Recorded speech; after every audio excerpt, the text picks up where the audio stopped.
I will point out there's actually the peppered moth story is not in here. Henkel's diagrams are not in here, but there's a ton of data. There's a ton of experiments and diagrams, and I mean, you know, 150 years of study of evolution, and it's still progressing. We still do it because you know why? We're scientists. He complains that, you know, things change, we're making new discoveries. Hello, we're scientists. That's what we do. We study nature, right? And so far, except for creationists making proclamations that we're all wrong because they don't understand it or they have some different explanation, the evolutionary biology is the best we got, and until they can come up with something better, that's what we got to teach our kids. You teach the best science.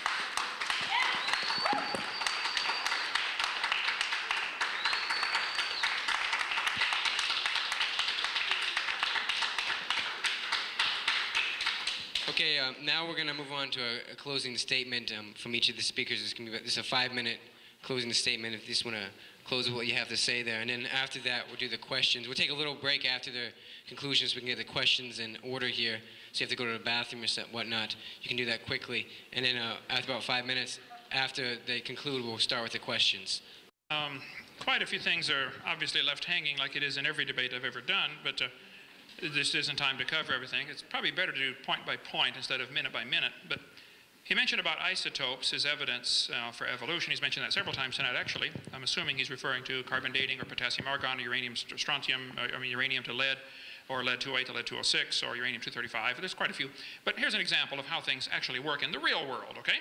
Not the imaginary world. Living mollusk shells were carbon dated 2,300 years old. They're still alive. Freshly killed seal carbon dated 1,300 years old. It just died. Shells from living snails carbon dated 27,000 years old. Proceedings of the 12th Nobel Symposium said, if a C14 date supports our theories, we put it in the main text. If it does not entirely contradict them, we put it in a footnote. If it's completely out of date, we just drop it. Well, then here more recently, Anthropological Journal of Canada said, no matter how useful it is, the radiocarbon method is still not capable of yielding accurate, reliable results. There are gross discrepancies, the chronology is uneven and relative, and the accepted dates are actually selected dates. This whole blessed thing is nothing but 13th century alchemy. It all depends upon which funny paper you read. One part of a mammoth dated 29,000 years old, another part of the same animal dated 44,000 years old. We can go all day on this radiometric dating if you'd like to talk about that. In the last 2 years, an absolute date has been obtained for the Gandong beds. It has the very interesting value of 300,000 years, plus or minus 300,000 years. We could talk a long time on that. We will not. Okay, let's see. He also mentioned about plate tectonics. This is interesting. I think students really ought to be shown this. Geology and earth science are one of my favorites. I taught earth science for many years. Let's just talk a little bit about Pangea in the few minutes I have left here. See, if I had known about the 5 minutes, I would have had a little more stuff together. Okay, Pangea. Students are taught that all the continents used to fit together. They say South America and Africa seem to be a perfect fit. Here's the evidence they used to support this theory. The shapes of the continents seem to fit. Similar fossils are found on opposite sides. And it's true, similar fossils are found on opposite sides of the ocean. It's also true that those same similar fossils are found all over the world. So this could be just as much evidence for a flood. Okay? He says they'll say there are magnetic reversals in the mid-Atlantic ridge. Here's what they don't tell you. They shrank Africa at least 35% in order to make them fit for your textbook. They took out all of Mexico and Central America. Hey, señor, ¿qué pasa? ¿Dónde está Mexico? Panama, Costa Rica, Guatemala. They also don't tell you that they twisted 2 continents one way and one the other way. They also don't tell you what I think ought to be obvious to a kindergartner. If you take the water out of the oceans, you will notice there is dirt underneath. People say, do you think the continents were ever connected? What do you mean? They still are. What do you mean, were they? The low places are full of water, that's all. Okay? It's not like it's hollow under the oceans, you know, think about it. So, oh, well, anyway, I like earth science. I don't question the fact that the plates are moving, okay? I've been to the San Andreas Fault, the Hayward Fault, the New Madrid Fault, the Golden Fault, none of them my fault, but I've been there, done that, studied it, okay? There's no question the plates are moving. The question is, can you interpret this little bit of movement we see over billions of years and make some kind of conclusions from it? I think you're going to have to jump from science to religion when you do that. You're going to take a little bit of evidence that we see, you know, something moving just a little bit, which is true, and it causes earthquakes and volcanoes, and I'm familiar with all of that. But that doesn't prove it's been going for billions of years. I would encourage you students to open your mind just a little bit and think about possibly, it could be, just like when people were taught the earth was flat, and later they found out, oops, that's wrong. And somebody taught, oh, well, big rocks fall faster than little rocks because Aristotle says so. That was taught for 2,000 years, and it's wrong.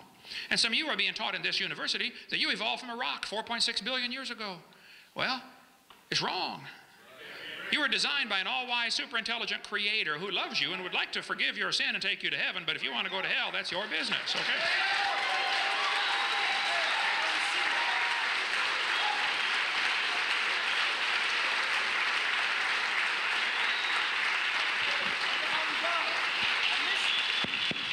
All right.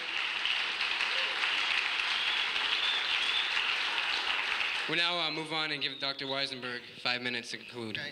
Well, here we are. When I was communicating about this with a colleague, and I said I was going to be engaged in this debate, I referred to myself as the sacrificial lamb, and I suspect that I am because obviously most of you are here. Yes, well, and I accept my role. You know, people, of course, are entitled to believe anything they want, and I accept that. I don't have any problem with that. And the scientists of the world who study these things are going to continue to do evolution. They're going to continue to do geology. They're going to continue to do physics. They're going to continue in the battles that rage constantly in science over the interpretation. You know, plate tectonics was not something that just popped up. You know, it was something that was proposed, ignored, and then all of a sudden, gee, pieces fell together. The pieces came together. And that's what scientists look at. They look at all the pieces. What the creationists do, you know, they love to say, oh, it was the big flood, and then they'll pick out some selective data. Not, you know, you mentioned the reversals of the Earth's magnetic field, which was the actual evidence by which we established plate tectonics. I don't remember anything in the Bible about reversal of the Earth's magnetic field. I don't know, maybe it's there, but so, you know, what you've got to understand, those of you that are, and it's obvious that most of you here came here to hear Dr. Hovind, keep this in mind, that you rely on science, and you rely on science for the world we as scientists have created for you, right? It's a pretty nice world. We put together a lot of great things in this world. We've cured a lot of diseases. We've created some great artifacts from, you know, video games, the big screen TV, the fast cars, take your pick, you know, or maybe those aren't great things. But science does that, right? It's given us antibiotics. It's given us heart transplants. Now, you can believe what you want, but scientists are going to continue to do science. They're going to continue to study the world. They're going to continue to debate and argue with each other about what the evidence shows. And until the creationists can offer better explanations, come up with some mechanisms that offer actual, believable results, because I'm sorry, you know, the hand waving you saw doesn't pass for real science. The real scientists are the ones getting their hands dirty, working in the lab, and I'm sorry, it's not just numbers. It's a matter of respect. I respect the people who come here